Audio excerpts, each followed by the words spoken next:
Alrighty, by now you should have, you are on video 3 because you've watched 2 other ones. So I did walk you through questions 1, 2, and 3. If at any point you have any questions, please let me know. Pause the video and message me and I can help you. Also check out my answer key. But we're gonna do question 6 now, and we're gonna see a building casts a shadow. This should just say one casts a shadow. Sorry, it's there twice. A building casts a shadow of 50 foot. A nearby 50-foot tall apartment casts a 12.5-foot shadow. Draw a diagram that models this situation. Set up a proportion, so that's important. Set up a proportion and determine the height of the building. So, whoa, there's a lot going on here. The first thing we want to do when we read this problem, when we have a word problem, we probably want a picture, so we want to draw the picture. When I ask you for a picture, I really do mean give me a picture. You will lose points if you do not have the picture because it will definitely help you solve the rest of your problem. I am probably the worst drawer in the whole world, so I'm not judging your pictures, but just draw a basic picture for me. So in order to draw the picture, let's just start at the beginning of the problem again. A building casts a 50-foot shadow. Okay, I can draw a building. So here's my building. It's not pretty. You can make yours pretty if you want, but just be mindful of how much time you have on a test. And it casts a 50-foot shadow. Well, when you have a shadow, your shadow's kind of right next to you on the floor. So we're going to put it along horizontally. And it casts a 50-foot shadow. Alrighty, cool. I did that first sentence. A nearby 50-foot tall apartment building casts a 12.5-foot shadow. Well, okay, slow down. Let's go. We have a 50-foot tall apartment building. So there's an apartment building. It gets 2 doors because it's bigger. Cool. Not making it too pretty. And that is 50 feet. So I want to go put the information that it gave me. Well, that's 50 feet tall, straight from the problem.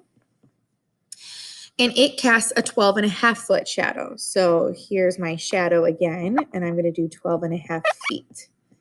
Okay, cool. Now I have written all the information that was given to me, and now I need to go solve the problem. Well, let's go read what the problem says. The problem says, set up a proportion and determine the height of the building. So I need to determine the height of the building. So I don't know how tall my building itself is, so I'm going to call that H.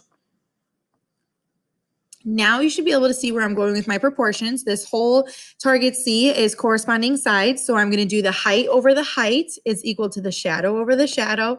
And I like to start left to right. So I'm going to do the height of the pink building, which is just H because I don't know it, and divide that by the height of my blue building, which is my apartment. Okay. And I'm going to set it equal to the length of the shadow from my pink building, because again, that one has to go on top because I started with pink on my other one. And I'm going to divide that by the length of the shadow of my blue building, 12.5. Okay. And then now I have my 2 proportions. I'm ready to cross multiply. So I have 12.5 times H is equal to 50 times 50.